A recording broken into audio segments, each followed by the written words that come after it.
Canada has a tremendous amount of experience with strong civil society, and how we encourage and learn and hopefully collaborate with members of Cuban civil society will be part of how Canada can be a good friend to Cuba. Premier Castro was eager to strengthen the Canadian-Cuban connection. Castro is a dedicated revolutionary, no doubt about it. Hundreds of people are reportedly missing in Cuba, 2 weeks after its largest anti-government demonstrations in decades. Holding thousands of political prisoners over the years, a fierce crackdown on freedom of expression against the government. 4 protests began on July 11th and then spread around the world.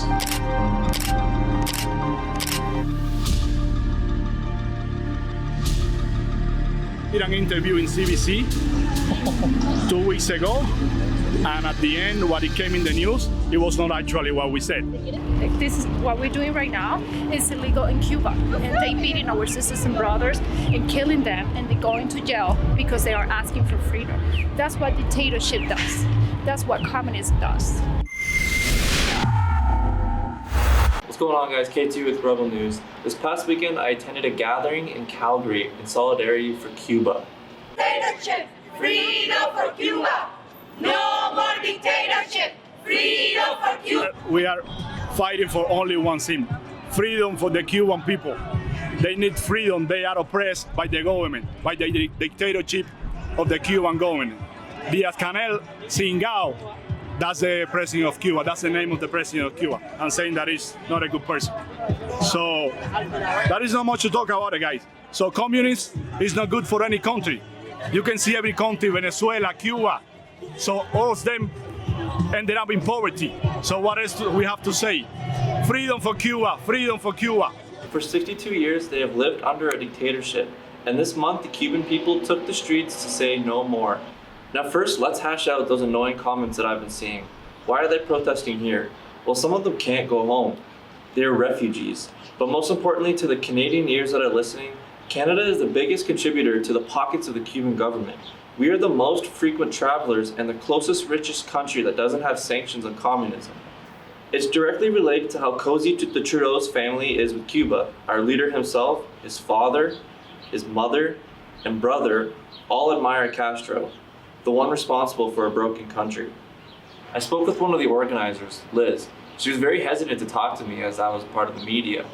All of them were hesitant to talk to the media. We'll ask you something as a person, as a friend or whatever. So whatever you do there, please don't change the subject. Same because we did an interview in CBC 2 weeks ago, and at the end, what it came in the news, it was not actually what we said. So what it came on the news, it was said that Cuba were protesting about vaccines, churches in Cuba, medicine and stuff like that. That's not what we are doing here. So we are protesting for the freedom of the Cuban people, for the government that is in power for 62 years and it has to change. So people can have freedom and can have a decent life. So they don't want to be rich. They don't want to be powerful. They just want a place to eat and some food in the table. So have a happy life. That's what they are fighting for. Yes, we do have a lot of needs, and we have a lot of problems, with medicines and like transportation, like food. But the main reason Cuban people took the streets is because they asking for freedom. They don't want more dictatorship in Cuba. We are fighting because human rights. They violate all the human rights in Cuba. Liz, after I was vetted as someone who isn't going to twist her message and who actually cares about what they have to say, she expressed her concerns to me for the future of Canada. I'm actually really concerned because I see a lot of young people like in Canada who are supporting socialism, communism. And they don't even know what it's like to be in a communist country.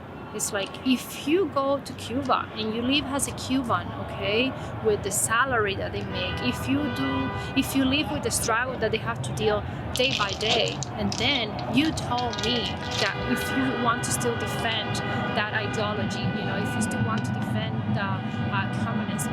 So like I have 3 kids and like I'm really concerned about their future because I don't want that in Canada, because I know what it's like to be, like to live in a dictatorship, regime. No more lies! No more lies! No more lies! No more lies! Un gobierno despótico ha marcado la diferencia. The Cuban dictatorship manipulates and blackmails those of us who think differently from the communist doctrine, and in my own case, due to my refugee status. I'm gonna cry. The Cuban government prevented me from being at my own mother's side on her deathbed. Additionally, I was prevented from attending my father's funeral services. At this moment, the only thing that unites me to Cuba is the love for the land where I was born. Libertad! Libertad! This is a good time to speak on a contrast between 2 messages: anti-communism versus anti-lockdown. I attended all of these protests here in Calgary, and with what I've seen, different treatment from bystanders, for anti-communism, everyone was clapping. There was no negativity, and even some people joined the march, which is great. But for the anti-lockdown, which is really just pro-freedom, it's middle fingers, people cussing, and tickets from the police. This is what we're doing right now. It's illegal in Cuba, and they beating our sisters and brothers and killing them, and they go into jail because they are asking for freedom. That's what dictatorship does. That's what communism does.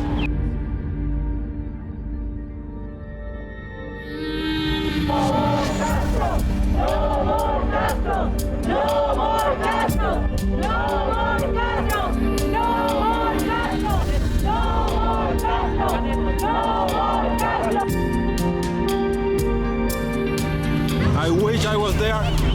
My heart is with you. The only thing that is not there right now is my body, but I will give anything to be there with you guys. Keep going. We're gonna win this, and the communists have to stop.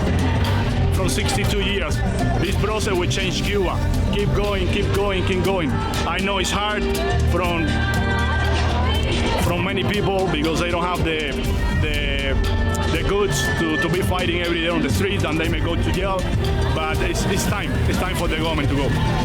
Indians are the #1 tourists in Cuba, and that money that the money that these people are living in Cuba is going to the regime, and it's used for arms to kill the people on the street who are asking pacifically for freedom for Cuba. I want to stay on top of this while Cubans gather all over our beautiful province and country, because unlike the mainstream media, I have no plans to spin their message. In fact, we should all be worried about the path of our own government is taking. And it's really 2 major things to take from this. As Canadians, we need to take a big, long look at why we are not dealing with the fact we are the biggest contributor to oppression and genocide in Cuba. And secondly, we need to work with not just the Cubans, but each other to make sure this never gets a solid foot in our country. As my colleague and friend Adam Seuss would say, we need to get more perspective, not from our government, not from the people who play a role or have no attachment whatsoever, but from the Cubans themselves. It's time to stop talking and to actually listen. For Rebel News, I'm Kian Simone. What's going on, guys? K2 here with Rebel News. I have to tell you 2 things. Number 1, mainstream media will not tell you the truth about what just happened right there. They're not going to tell the other people's side of the stories. Number 2, big tech doesn't want you to see it. So what I want you to do is go to rebelnews.com. Put your email in so we can stay in touch, so we can send it directly to you in case we get deplatformed again. That's rebelnews.com. K2 out.